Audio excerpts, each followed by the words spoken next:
시간에는 우리 하나님 말씀을 함께 읽고 또 듣는 시간 가지겠습니다.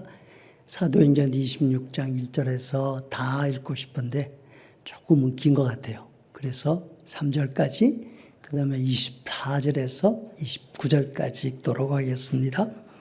우리 한 목소리로 속도를 맞추어서 본문을 읽어 내려가도록 하죠. 1절입니다. 시작. 아그리빠가 바울에게 이르되 너를 위하여 말하기를 내게 허락하노라 하니 이에 바울이 손을 들어 변명하되 아그리빠 왕이여 유대인이 고발하는 모든 일을 오늘 당신 앞에서 변명하게 된 것을 다행히 여기나이다. 특히 당신이 유대인의 모든 풍속과 문제를 아심이니이다. 그러므로 내 말을 너그러이 들으시기를 바라나이다. 바울이 이같이 변명하매 베스도가 크게 소리내어 이르되 바울아 네가 미쳤도다. 네 많은 학문이 너를 미치게 한다 하니 바울이 이르되 베스도 각하여 내가 미친 것이 아니요 참되고 온전한 말을 하나이다. 왕께서는 이 일을 아시기로 내가 왕께 담대히 말하노니 이 말에 하나라도 아시지 못하는 줄 있나이다. 이 일은 한쪽 구석에서 행한 것이 아니니이다. 아그리빠 왕이여 선지자를 믿으시나이까? 믿으시는 줄 아나이다. 아그리빠가 바울에게 이르되 네가 적은 말로 나를 권하여 그리스도인이 되게 하려 하는도다. 바울이 이르되 말이 적으나 많으나 당신뿐만 아니라 오늘 내 말을 듣는 모든 사람도 다 이같이 결박된 것 외에는 나와 같이 되기를 하나님께 원하나이다 하니라. 아멘. 오늘 전할 하나님 말씀 제목은 부러운 사람이 있습니까? 입니다. 세상에 부러운 일, 부러운 대상이 없는 사람이 어디 있겠습니까? 길을 가다가 멋진 자동차를 보면 한 번쯤은 다 고개가 돌아가지 않습니까? 또 우리 자매들 같은 경우 물광 피부는 어떻습니까? 주변에 자녀들이 잘 되는 집 이야기를 들으면 은근히 샘이 나기도 합니다. 남의 자식은 저렇게 잘 되는데 우리 자식들은 도대체 뭘 하고 있는 거야? 괜히 평범하게 짝이 없는 자식들에게 화살을 돌리죠. 자신과는 아무런 관계가 없는 일인데 남 잘 되는 모습을 보면 괜히 경쟁심이 생기기도 합니다. 나는 이렇게 안 되는데 저 사람은 저렇게 잘 되는 거 보니까 분명히 뒤에 뭔가 감추어진 게 있을 거야. 막 이렇게 의심하고 모함하기도 하지요. 그래서 부러우면 어떻다고요? 지는 거다. 이런 말도 생긴 게 아닌가 생각됩니다. 여러분 누구를 봐서 부러우면 지는 겁니다.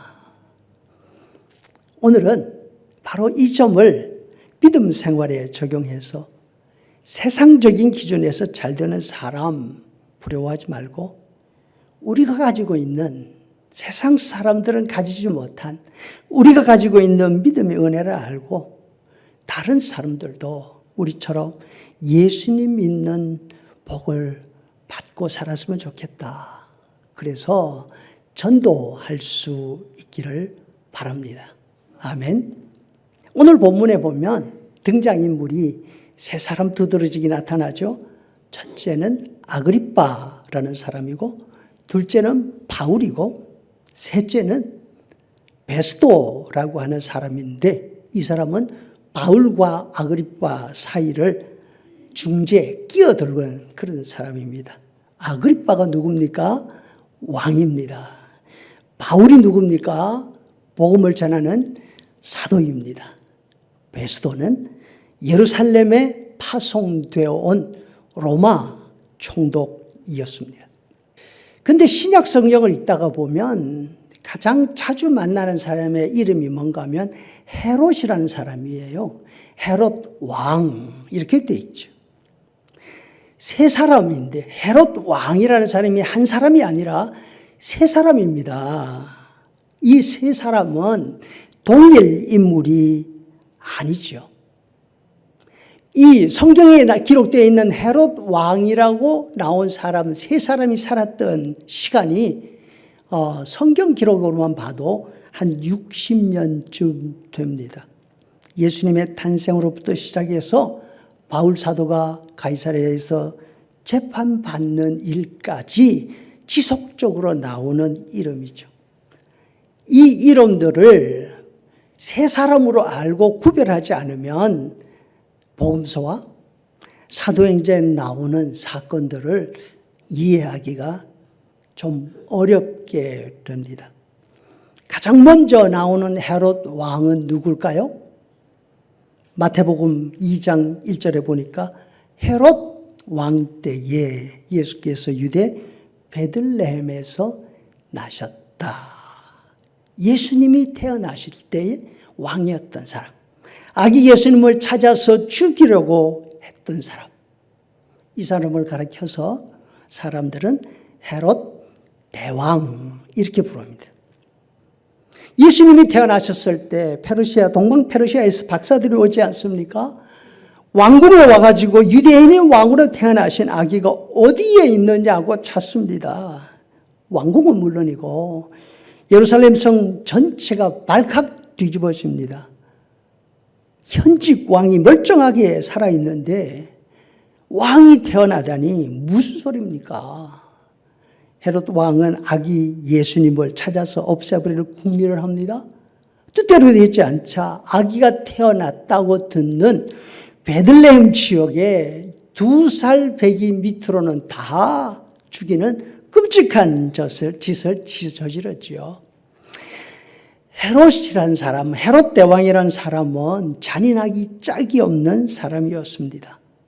베들레헴 아기들을 이렇게 죽였을 뿐 아니라 자신의 왕의 자리에 위협이 된다고 생각하니까 같이 살고 있는 아내 왕비를 죽입니다. 그리고 아들들 셋을 다 죽입니다. 다음으로 나오는 사람이 누군가 하면 헤롯 안디바.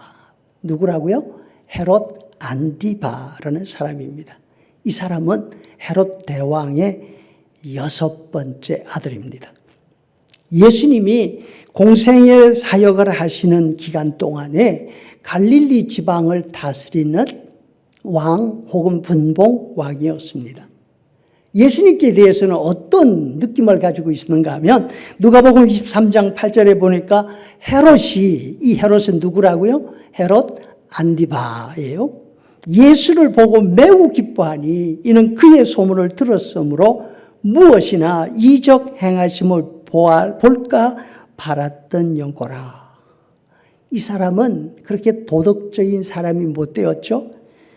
자기 동생의 아내 헤로디아를 빼앗아서 자기가 차지해버렸어요. 세례자 요한이 이거는 사람으로 살 짓이 못 된다고 지적하자 잡아다가 옥에 가둡니다. 그리고는 목을 쳐서 죽였죠.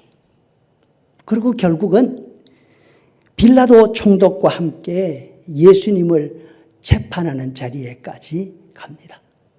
그런데 예수님이 죄가 없다는 사실을 너무나 잘 알면서도 정치적인 이분리를 따라서 누가복음 23장 11절에 헤롯이 예수를 업신여기며 조롱하고 빛난 옷을 입혀서 빌라도에게 도로 보냈다. 이거는 당신이 재판할 일이니까 당신이 재판하시오. 그렇게 해서 예수님이 십자가에 달려 죽으시게 되죠. 마지막으로 헤롯 왕이라고 나오는 사람이 누군가 하면 헤롯 아그리빠입니다. 복습을 해야 되겠죠. 헷갈리죠. 첫 번째가 누구라고요? 헤롯 대왕. 두 번째가 누구라고요? 헤롯 안디바. 이 사람은 예수님의 재판을 했고 세례자 요한을 죽인 사람. 그리고 마지막에 헤롯 아그리빠라는 사람인데 이 사람은 헤롯 대왕의 손주이자 헤롯 안디바의 조카입니다. 예수님의 제자 야고보 사도를 칼로 죽이고 베드로도 잡아 죽이려고 감옥에 잡아 가두었던 사람. 사도행전 12장 1절에서 그때의 헤롯 왕이, 이 헤롯 왕은 누구라고요? 헤롯 아그리빠예요. 교회 중에 몇 사람을 해하려고 하여 야고보를 칼로 죽이고 베드로도 잡으려 하더라. 근데 여러분, 이 헤롯 아그리빠라는 사람은 어릴 때 예루살렘에서 산 것이 아니라 로마 황실에서 자랐습니다. 그래서 3대 황제 갈리쿨라 혹은 가이오라고 하는 사람, 4대 황제 글라우디오라고 하는 사람과 친구였어요. 그런데 재주가 얼마나 좋은가 하면 이 가이오와 글라우디오가 황제가 되도록 하는데 결정적인 역할을 하게 됩니다. 이 일로 인해서 디베레 황제의 바로 위에 왕제의 미움을 사가지고 감옥에 갇히게 됩니다. 디베레 황제가 죽고 가이오가 황제에 올랐습니다. 이 가이오가 가장 먼저 한 일이 뭘까요?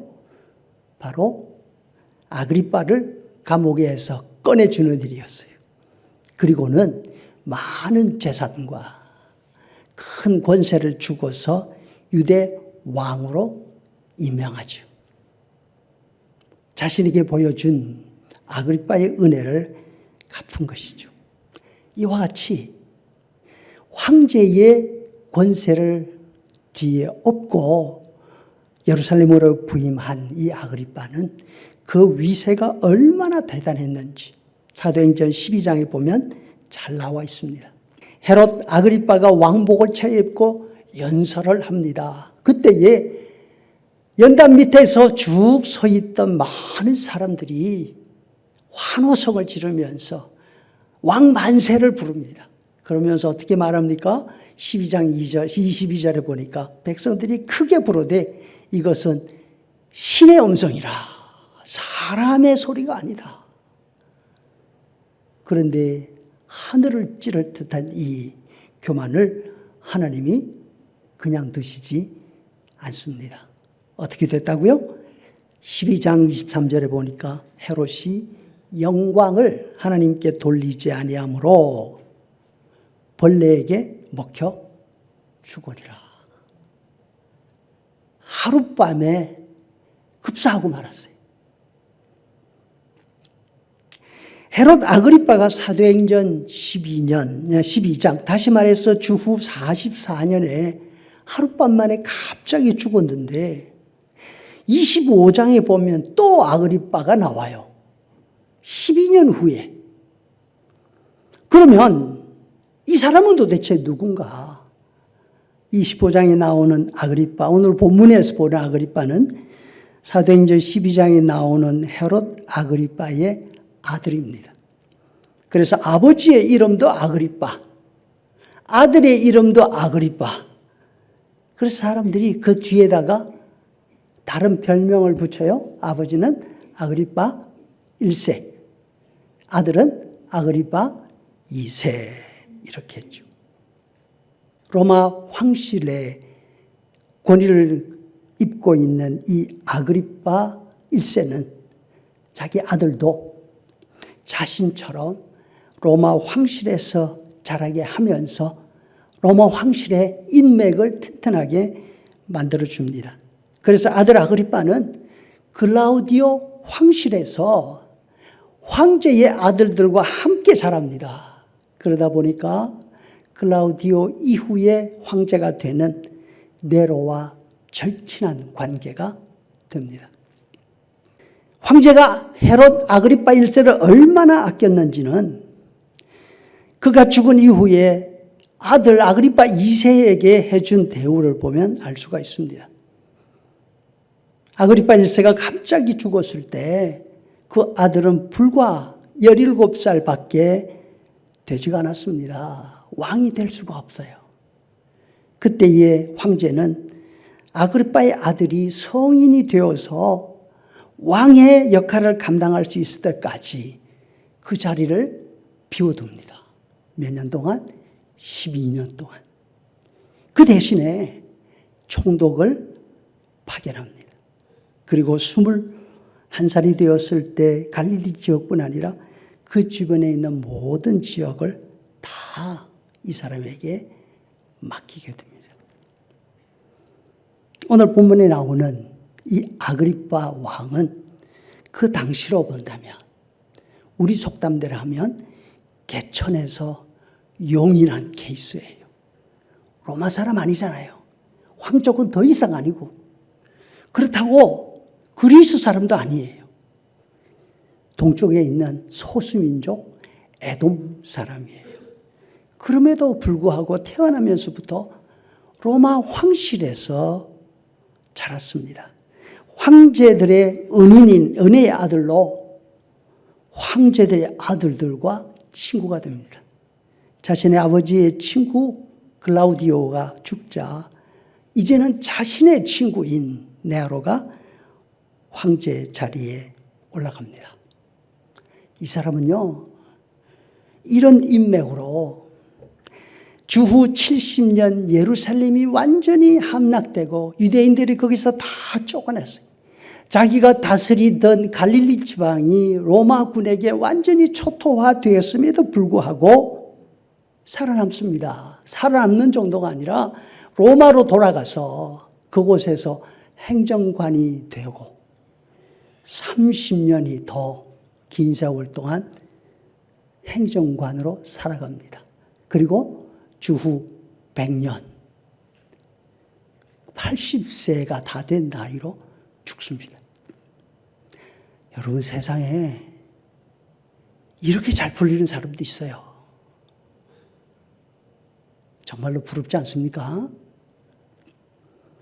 당시에도 아그리빠는 단순한 변방 갈릴리 왕이 아니었습니다.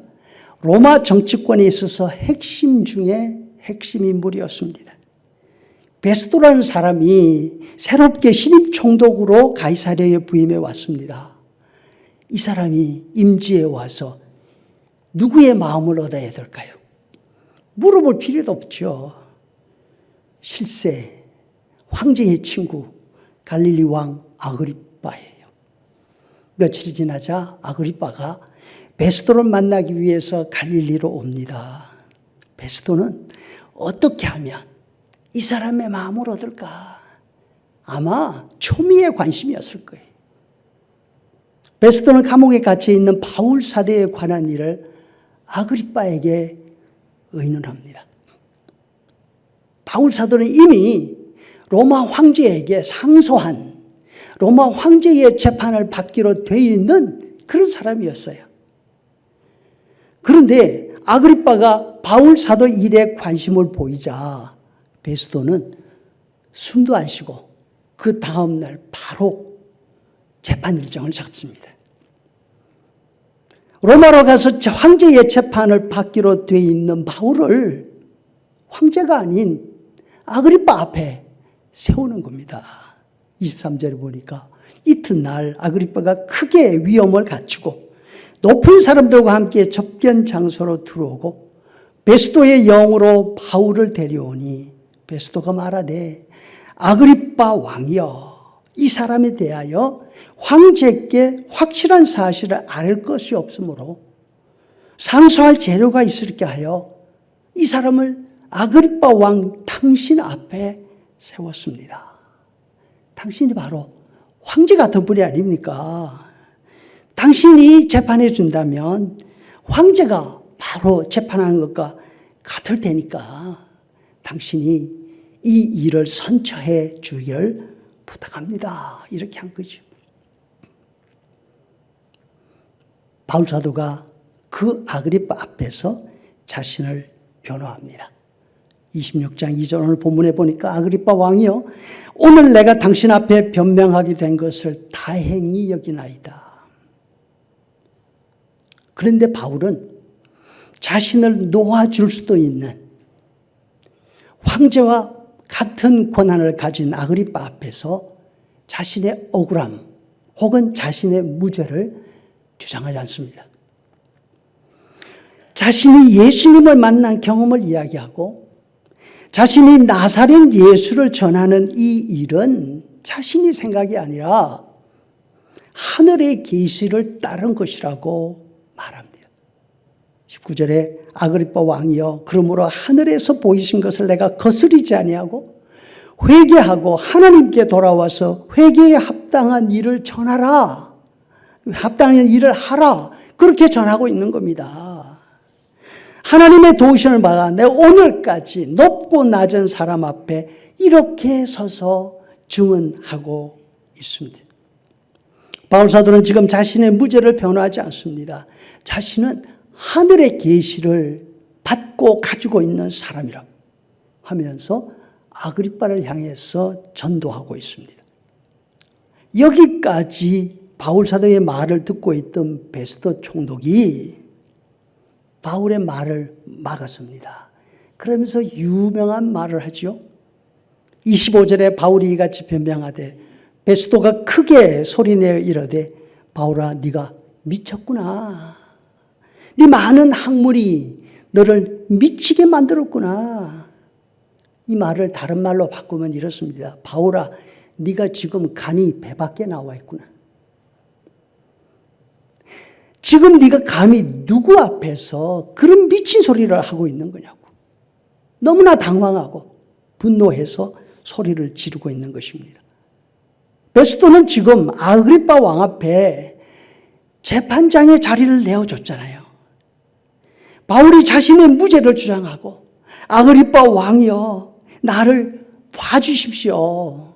나는 죄가 없습니다. 이렇게 말을 한다면 그 아그리빠가 황제의 재판을 받을 사람을 무죄 방면해 주면 되잖아요. 얼마나 멋있어요. 그의 권위를 세워주면서 그의 마음을 얻으려고 했던 베스도의 계획이 완전히 뒤틀어지고 말았습니다. 만약 이 바울 재판이 자신의 계획대로 진행되었다면 모두에게 이익이에요. 자신은 전임 총독이 남기고 간 바울 사건을 아주 간단하게 해결할 수 있어요. 바울 사건은 자신이 부임해 오자마자 유대인들이 가장 먼저 숨도 안 쉬고 와가지고 거론하던 문제예요. 그러면서 심지어 유대인들은 재판 장소를 예루살렘으로 바꿔주십시오. 그런데 그 뒤에는 흑막이 있는 거죠. 예루살렘으로 이송해 가는 동안에 바울을 살해할 계획을 세운 거죠. 만약에 이 일이 유대인들의 계획대로 돼서 황제 재판을 받을 사람이 길에서 살해되는 일이 벌어진다면 어떻게 될까요? 그 책임이 다 신임 총독 베스도에게로 돌아갈 거죠. 바울 사건이 이처럼 총독의 운명까지 걸려있던 그런 일이었습니다. 이처럼 머리 아픈 문제를 아그리빠를 띄워주면서 아그리빠의 손으로 해결하고 싶었던 거죠. 그런데 이 모든 계획이 허사가 되고 말았습니다. 뭐냐면 바울이 아그리빠한테 무죄를 주장하지도 선처를 호소하지도 않습니다. 왕을 왕으로 여겨서 권위를 높여주는 것이 아니라 왕을 향해서 전도를 하고 있습니다. 자신처럼 예수님 믿지 않으면 하늘의 뜻을 거스르게 되는 거라고, 이거는 살아남을 수 없는 죄라고 하는 거죠. 바울 사도는 자신의 말을 막아서는 베스도를 향해서 이렇게 말합니다. 25절에 바울이 이르되 베스도 각하여 내가 미친 것이 아니요 참되고 온전한 말을 하고 있습니다. 그러면서 베스도를 옆으로 제끼고 다시 아그리빠를 향해서 말을 이어갑니다. 26절에 왕께서는 이 일을 아시기로 내가 왕께 담대히 말하노니 이 일에 하나라도 아시지 못함이 없는 줄로 믿나이다. 이 일은 한쪽 구석에서 일어난 일이 아닙니다. 왕이여, 선지자 믿으십니까? 당연히 믿으시는 거 맞지요? 이렇게 하는 거죠. 그동안 바울의 말을 듣고 있던, 채통을 지키고 있던 아그리빠 왕이 드디어 입을 엽니다. 28절에 보니까 아그리빠가 바울에게 이르되 네가 적은 말로 나를 권하여 그리스도인이 되게 하려는구나. 우리말 번역이 너무 점잖게 되어 있어요. 아그리빠도 지금 바울이 무슨 말을 하고 있는지 그 의미를 정확하게 파악하고 있었습니다. 그러고 난 다음에 왕의 채통에도 불구하고 감정을 드러냅니다. 무슨 말인가 하면 네가 감히 짧은 새치혀를 가지고 나를 희롱하고 있는 거냐. 어쩌면 아그리빠는 태어나서 지금까지 자신 앞에서 이렇게 말하는 사람을 본 적이 없었을 겁니다. 모두 자신의 눈치를 살피고 어떻게 하면 자신의 마음에 드는 말을 해서 환심을 살까. 그렇게 하는 사람들만 보아왔을 겁니다. 그런데 죄수로 자신 앞에 서 있는 이 사람이 그런 행위나 권력자인 자신을 부러워하지 않습니다. 두려워하지도 않습니다.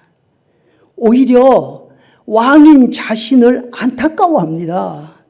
당신도 나처럼 되기를 바랍니다. 심지어는 이렇게 말하고 있습니다. 왕의 분노한 말을 들은 바울이 29절에 바울이 이르되 말이 많으나 적으나 당신뿐 아니라 오늘 내 말을 듣는 모든 사람도 다 이렇게 결박된 것 외에는 나와 같이 되기를 하나님께 소원합니다. 여러분, 바울은 어떻게 해서 죄인으로 묶여 있으면서 최고의 권력자 앞에서 모든 사람이 부러워하고 심지어는 모든 사람들이 질시하는 아그리빠 앞에서 난 당신이 두렵지 않습니다. 당신뿐 아니라 여기에 있는 총독도 여기에 있는 천부장도 모든 사람들이 다 나처럼 되기를 원합니다. 이렇게 말할 수 있었을까요? 이것은 바울의 학문이 깊어서가 아닙니다. 이것은 바울이 로마 시민이었기 때문도 아닙니다. 이것은 바울이 예수님을 알고 있었기 때문입니다. 예수님을 알고 예수님을 믿는 신자였기 때문에 우리가 믿고 있는 예수님이 바로 바울 사도가 알고 바울 사도가 믿고 바울 사도가 전한 그 예수님이 아닙니까? 우리는 어떻습니까? 같은 예수님을 믿고 있으면서 바울 사도와 같은 확신이 있습니까? 바울 사도와 같은 자부심이 있습니까? 그래서 예수님을 알지 못하는 다른 사람들을 보면서 그 지위가 어떻든지 그가 가진 것이 무엇이든지 상관없이 안타까운 마음이 있습니까? 저 사람들은 왜 저렇게 살까? 나처럼 예수님 알고 나처럼 예수님을 믿을 수 있다면 얼마나 좋을까? 이런 생각이 우리들 마음속에 있느냐 그 말이죠. 물론 바울 사도도 자신이 처하고 있는 현실을 모두 만족하고 있는 건 아니에요. 다 나처럼 되기를 바랍니다 하면서 거기에 쏙 빼놓는 일이 있잖아요. 안타까운 마음이 분명히 있었습니다. 죄수의 신분으로 묶여있는 이것 남들 보기에도 덕이 안 되고 자신이 일하는 데도 불편합니다. 그래서 29절 하반전에 다 나처럼 되되 뭐만 빼라고요? 이렇게 묶인 것, 죄인이 되는 것만 빼고 이렇게 말하는 거죠. 하지만 바울은 부족한 것이 있어도 불편한 것이 있어도 심지어는 자신이 목숨을 걸어놓고 하나님께 3번이나 기도해야 되는 심각한 질병이 있음에도 불구하고 그와 같은 열악한 환경으로 인해서 나는 저 사람이 참 부럽다. 건강한 사람이 부럽다. 이렇게 하지 않습니다. 무엇이 바울사도에게 이와 같이 세상 어느 누구도 부럽지 않은 자부심을 주었을까요? 그것은 바로 예수님이었습니다. 예수님에게서 받은 사랑 때문이었습니다. 흔히 듣지 않습니까? 내가 사랑받고 있는 사람이라는 것을 아는 사람은 힘이 있습니다. 아무리 어려운 환경 가운데 있다 하더라도 집안에서 사랑을 많이 받으며 자란 아이들, 부모로부터 받은 사랑이 얼마나 큰지, 그 희생이 얼마나 큰지를 아는 아이들은 이 이민사회 가운데서도 정체성의 혼란이 없다 하지 않습니까? 정체성 혼란이 온다 하더라도 사춘기 때 잠시 흔들릴 뿐 곧 회복된다 하는 사실 말입니다. 짧은 시간에 많은 것을 다 생각할 수는 없습니다. 바울이 알고 있는 예수님, 바울이 알고 있던 예수님의 사랑에 관해서 두 가지만 살펴보겠습니다. 먼저는 우리가 너무나 잘 알고 있는 갈라디아서 2장 20절 말씀입니다. 내가 그리스도와 함께 십자가에 못 박혔나니 그런즉 이제는 내가 사는 것이 아니요 오직 내 안에 그리스도께서 사신 것이라. 이제 내가 육체 가운데 사는 것은 나를 사랑하사 나를 위하여 자기 자신을 버리신 하나님의 아들을 믿는 믿음 안에서 사는 것이라. 바울이 뭘 알았습니까? 자신을 향한 예수님의 희생적인 사랑을 알고 있었습니다. 바울 사도가 말씀합니다. 지금 자신의 삶의 모습은 그렇게 아름답지가 못해요. 십자가에 매달려 있는 것과 같은 상태라고 하지 않습니까? 내가 그리스도처럼 십자가에 어떻게 해요? 못 박혀 있다고. 그렇지만 좌절하거나 삶을 포기하지 않고 살아갈 수 있는 힘이 자신 안에 있다고. 십자가에 못 박혀 매달려 죽어가는 상태에 있음에도 불구하고 삶을 포기하지 않고 그 고통을 견디어낼 수 있는 힘이 있다고. 그것은 예수님이 위에서 해주신 일 때문에 그렇다. 그분이 나를 사랑하시니 그분이 나를 위해서 자기 자신을 내어주셨으니까. 자신은 그런 사랑을 받은 사람입니다. 그런 사랑을 지금도 받고 있다고 말하고 있는 것입니다. 여러분들, 우리들은 누구의 사랑을 받고 있습니까? 부모님에게서 받은 사랑 정말로 뼛속으로 느끼고 있습니까? 교회에서 받은 사랑 정말로 뼛속으로 느끼고 있습니까?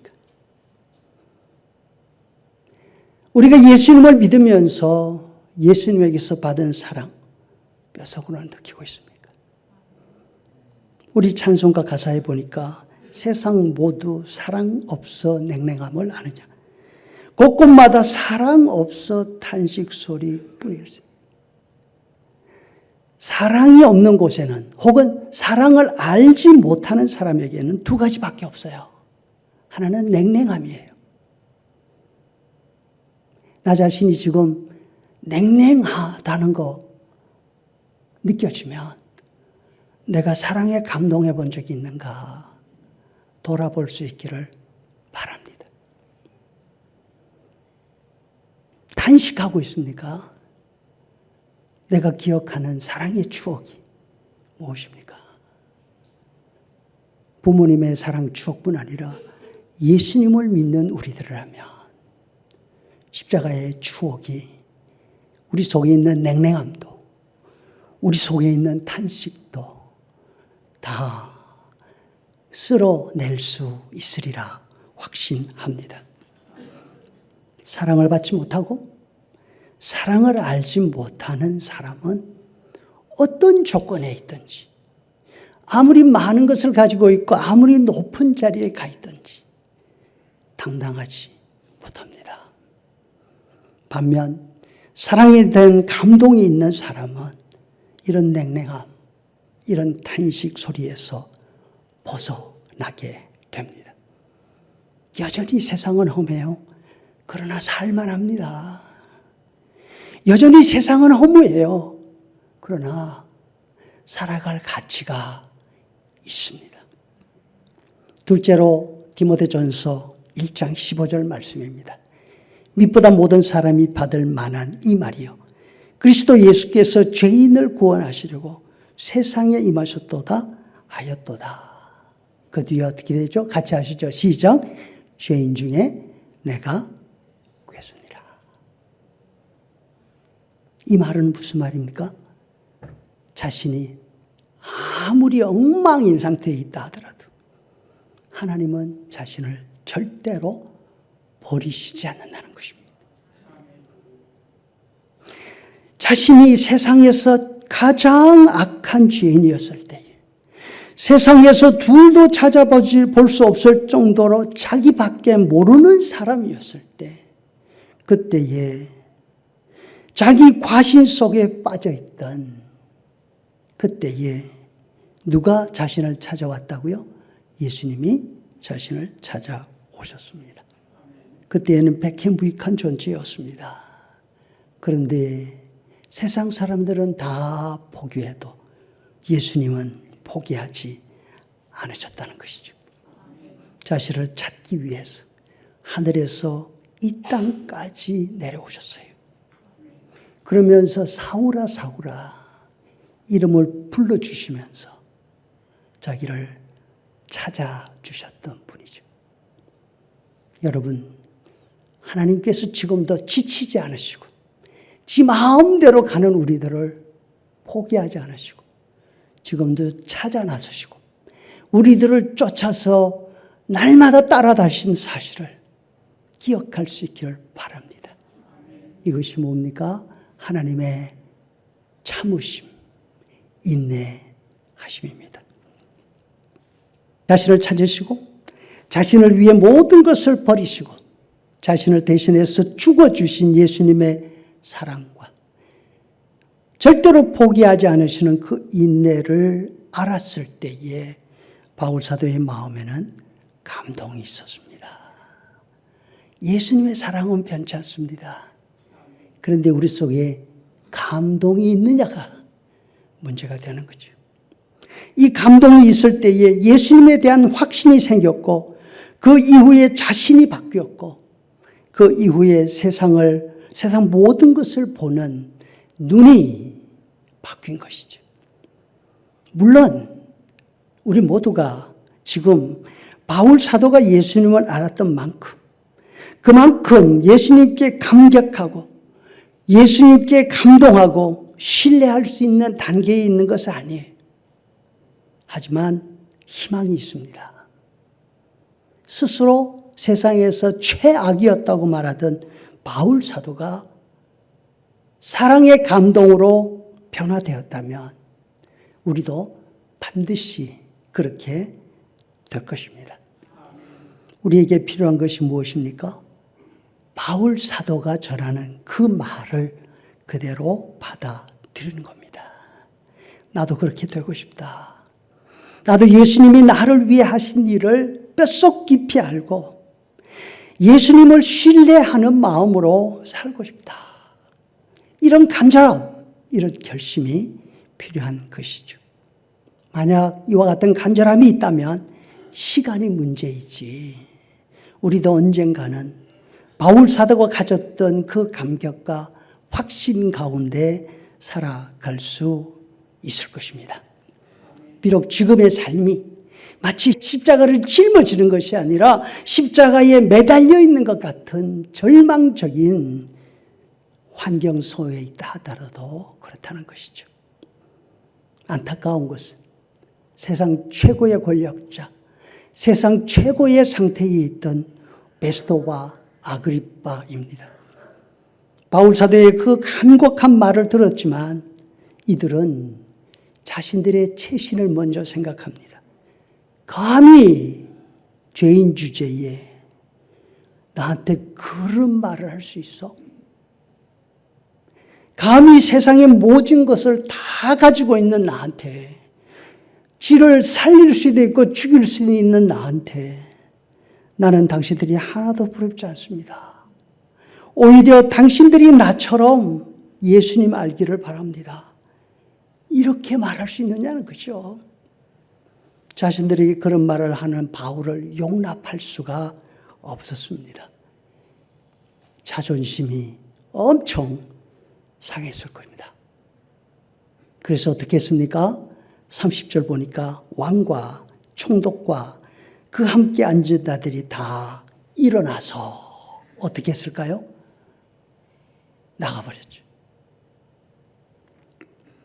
그 넓은 재판장 홀 안에는 바울서다 혼자 남아있는 것이죠. 여러분, 우리는 어떤 자세를 가지고 있습니까? 모든 사람이 다 떠나가도 예수님의 사랑을 알고 그 힘으로 혼자 견딜 수 있는 그런 자리에 있습니까? 아니면 세상 사람들이 부러워하는 대로 그 사람들처럼 따라가고 있습니까? 바라건대 이번 한 주간 살아가는 동안에 하나님께서 우리에게도 이 담대한 믿음 주시기를 소원합니다. 아멘.